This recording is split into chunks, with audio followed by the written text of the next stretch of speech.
السلام علیکم۔ آج بدھ ہے، نومبر کی 13 تاریخ۔ پاکستان میں اس وقت شام کے 7، بھارت میں 7:30، اور یہاں ہمارے اسٹوڈیوز کی گھڑیوں میں صبح کے 9 بج رہے ہیں۔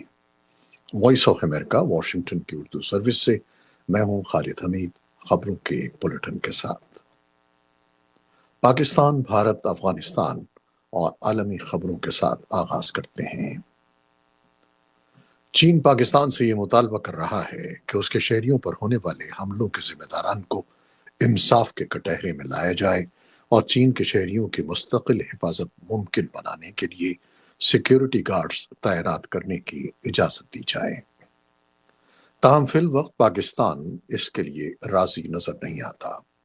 سیکیورٹی ماہرین کا کہنا ہے کہ پاکستان کے اس بارے میں کئی تحفظات ہیں اور وہ چین کو اس قسم کی اجازت دینا مناسب نہیں سمجھ رہا ہے۔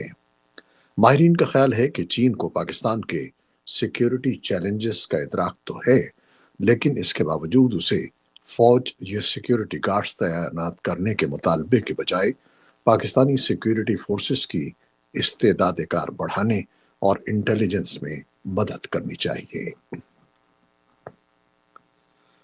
پاکستان کی میزبانی میں آئندہ برس ہونے والی چیمپئنز ٹرافی میں بھارتی کرکٹ ٹیم کے پاکستان کا دورہ نہ کرنے کے اعلان پر نئی دہلی میں ملی جلی آراء ظاہر کی جا رہی ہیں۔ بعض مبصرین کا خیال ہے کہ جب تک دونوں ملک سیاسی سطح پر روابط کا آغاز نہیں کریں گے، اس قسم کے تنازعات پیدا ہوتے رہیں گے۔ تاہم وہ اس بات پر متفق ہیں کہ یہ فیصلہ پاکستان کے تعلق سے نریندر مودی حکومت کی پالیسی کا نتیجہ ہے۔ ادھر پاکستان کے سابق وزیر اعظم نواز شریف نے بھارت سے اپیل کی ہے کہ وہ اپنی کرکٹ ٹیم پاکستان بھیجیں، جبکہ پاکستان کرکٹ بورڈ (PCB) نے انٹرنیشنل کرکٹ کونسل (ICC) کے نام ایک خط میں کہا ہے کہ وہ میچ کھیلنے کے لیے بھارتی ٹیم کے پاکستان کا دورہ نہ کرنے کی تحریری تصدیق کرے اور اس کی وجوہات بھی بتائے۔ مشرقی افغانستان میں طالبان حکام نے بدھ کے روز ایک قتل کے قصوروار ایک شخص کو اسپورٹس اسٹیڈیم میں گولی مار کر سزائے موت دے دی۔ اقتدار میں واپسی کے بعد چھٹی بار سر عام سزائے موت دی گئی ہے۔ افغانستان کی سپریم کورٹ کے ایک بیان میں کہا گیا ہے کہ مجرم حبیب اللہ سیف اللہ قتال کے نام ایک اور شخص کو قتل کرنے کے الزام میں طالبان کے اقتدار میں آنے سے پہلے سے حراست میں تھا، جبکہ 3 فوجی عدالتوں کے ذریعے اس کے کیس کی درستگی کی بار بار جانچ کی گئی۔ اقوام متحدہ اور انسانی حقوق کی تنظیموں جیسے ایمنسٹی انٹرنیشنل نے طالبان حکومت کی طرف سے جسمانی سزا اور سزائے موت کے استعمال کی مذمت کی ہے۔ ایمنسٹی کے مطابق سن 2022 میں چین، ایران، سعودی عرب، مصر اور امریکہ بالترتیب سزائے موت پر سب سے زیادہ عمل کرنے والے ممالک میں شامل تھے۔ بھارتی سپریم کورٹ نے بدھ کو مبینہ بلڈوزر جسٹس کے خلاف سخت فیصلہ سناتے ہوئے اسے غیر آئینی قرار دیا اور کہا کہ انتظامیہ عدلیہ کی جگہ نہیں لے سکتی۔ اس نے اس بات پر زور دیا کہ کسی کے گھر یا دکان کو محض اس لیے مسمار نہیں کیا جا سکتا کہ وہ کسی معاملے میں ملزم یا مجرم ہے۔ عدالت کے مطابق حکومت کے اہلکار من مانی نہیں کر سکتے۔ اگر ایسا ہوتا ہے تو اہلکاروں کو جواب دہ بنایا جائے گا اور ان سے معاوضہ وصول کیا جائے گا۔ حکومت کا موقف ہے کہ یہ کہنا غلط ہے کہ اس بنیاد پر انہدامی کارروائی ہوتی ہے کہ مکان یا دکان کا مالک کسی مجرمانہ کارروائی میں ملوث ہے۔ انہدامی کارروائی میونسپل قوانین کی خلاف ورزی کی وجہ سے اور ضابطوں کی پابندی کے ساتھ کی جاتی ہے۔ غزہ کی پٹی پر طبی عملے کے مطابق گزشتہ 24 گھنٹوں میں اسرائیلی فضائی حملوں میں کم از کم 46 افراد جاں بحق ہو گئے ہیں۔ دوسری جانب لبنان میں بیروت کے جنوبی قصبوں میں جنگی طیاروں نے بمباری کی ہے۔ اس علاقے میں اور ملک بھر میں منگل کے روز کے حملوں میں 33 افراد جاں بحق ہوئے۔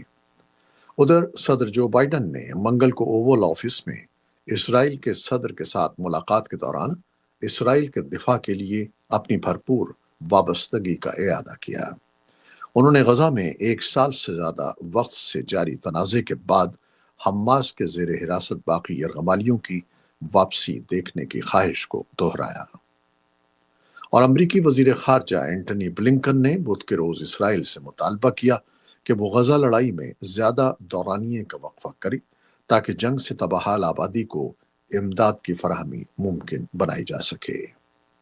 بلنکن نے برسلز کے دورے کے دوران نامہ نگاروں کو بتایا کہ غزہ کے بڑے علاقوں میں وقفہ ہونا چاہیے تاکہ امداد مؤثر طریقے سے ضرورت مند لوگوں تک پہنچ سکے۔ امریکہ کے نو منتخب صدر ڈونلڈ ٹرمپ بدھ کو واشنگٹن ڈی سی پہنچ رہے ہیں، جہاں ان کی ملاقات صدر جو بائیڈن سے ہو رہی ہے۔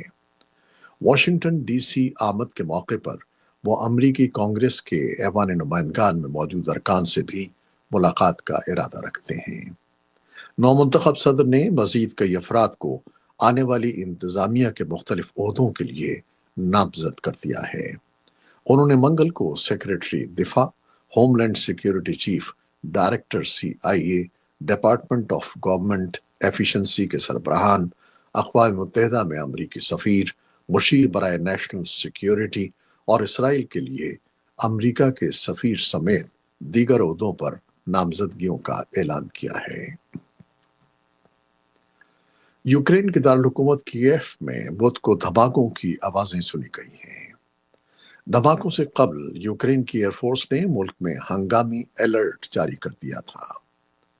کیف پر حملہ ایسے موقع پر ہوا ہے جب امریکی محکمہ خارجہ کے ترجمان نے کہا تھا کہ شمالی کوریا کے فوجیوں نے روس کے ساتھ مل کر لڑائی میں حصہ لینا شروع کر دیا ہے۔ ترجمان وداد پٹیل نے منگل کو نیوز بریفنگ کے دوران کہا کہ شمالی کوریا کے 10,000 سے زیادہ فوجی مشرقی روس بھیجے گئے ہیں، جن میں سے بیشتر کو مشرقی کرسک اوبلاسٹ منتقل کیا جا چکا ہے۔ امریکی محکمہ دفاع پینٹاگون کے ترجمان میجر جنرل پیٹ رائڈر کے مطابق وزیر دفاع لائٹ آسٹن نے منگل کو یوکرینی ہم منصب رستم امروف سے بات کی اور اس عزم کا اظہار کیا کہ صدر جو بائیڈن یوکرین کی معاونت کے لیے پرعزم ہیں۔ امریکی وزیر خارجہ اینٹنی بلنکن نے بدھ کو کہا کہ یوکرین کی سرحد پر لڑنے والی روسی افواج کے ساتھ شمالی کوریا کے فوجیوں کی تعیناتی کا مضبوط جواب دیا جانا چاہیے۔ وزیر خارجہ برسلز میں نیٹو اور یورپی یونین کے حکام کے ساتھ بات چیت کے آغاز پر خطاب کر رہے تھے۔ نیٹو کے سربراہ مارک روٹ کے ساتھ نامہ نگاروں سے خطاب کرتے ہوئے بلنکن نے کہا کہ انہوں نے اس حقیقت پر تبادلہ خیال کیا کہ شمالی کوریا کی افواج کو جنگ میں شامل کیا گیا ہے، جس کا سخت جواب دیا جائے گا۔ اقوام متحدہ نے خبردار کیا ہے کہ پاکستان کے سب سے گنجان آباد صوبے پنجاب میں انتہائی آلودہ ہوا لوگوں کے لیے شدید خطرات کا باعث بن رہی ہے، جن میں 5 سال سے کم عمر کے 1,10,00,000 سے زیادہ بچے شامل ہیں۔ آذربائیجان کے دارالحکومت باکو میں ہونے والی اقوام متحدہ کی کانفرنس COP29 میں تقریباً 200 ممالک کے مندوبین شرکت کر رہے ہیں۔ آب و ہوا کی تبدیلی کے باعث پیش آنے والی قدرتی آفات کے اس 1 سال کے بعد ترقی پذیر ملکوں کی جانب سے ان مطالبات میں اضافہ کر دیا گیا ہے کہ انہیں آب و ہوا کی تبدیلی سے نمٹنے کے لیے فنڈز دیے جائیں۔ یہ تھیں وہ خبریں جو فیس بک لائیو اور یوٹیوب پر ہم نے براہ راست پیش کی۔